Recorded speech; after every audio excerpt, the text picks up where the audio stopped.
بسم اللہ الرحمن الرحیم۔ السلام علیکم ورحمۃ اللہ وبرکاتہ۔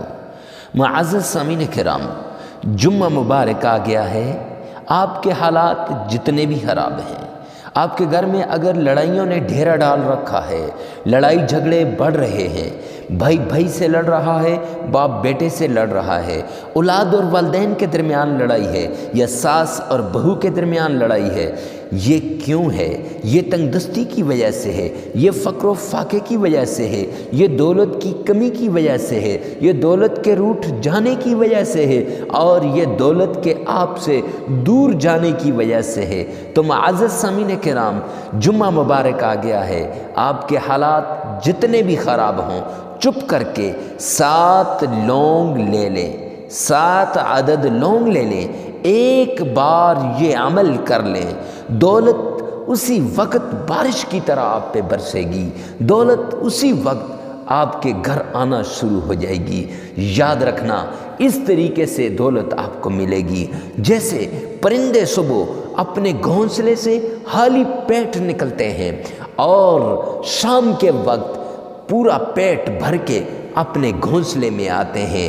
اب یہ دن بھر ان کو دینے والا کون؟ وہ اللہ ہے۔ ان کو صبح پتہ نہیں ہوتا کہ ہمیں کیا ملے گا، لیکن شام کو پیٹ بھر کے آتے ہیں۔ اسی طرح اس عمل کے ذریعے سے آپ کو اللہ رب العزت اس جگہ سے عطا کرے گا جہاں آپ کے ذہن و گمان میں بھی نہیں ہوگا، جہاں آپ سوچ بھی نہیں سکتے کہ اس جگہ سے بھی مجھے رزق ملے گا۔ اللہ رب العزت اس جگہ سے آپ کو رزق عطا کریں گے، لیکن شرط یہ ہے کہ اس عمل کو صحیح طریقے سے کیجئے گا۔ عمل کچھ یوں ہے، 7 عدد لونگ لے لینی ہے، اور لونگ کے دانے کے اوپر آپ نے پہلے 3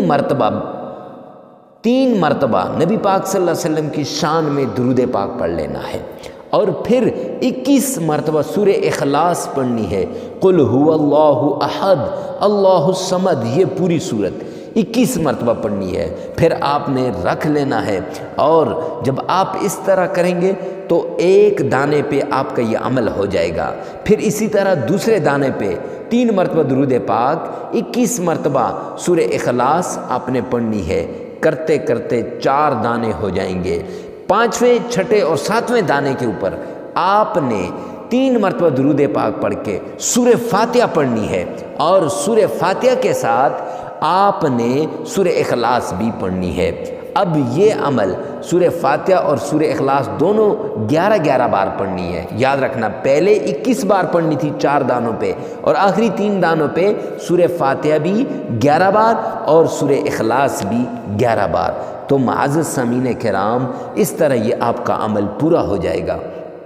تو پھر دیکھنا دولت کیسے آپ کے اوپر جو آتی ہے، غیب کے خزانوں سے دولت آ جائے گی۔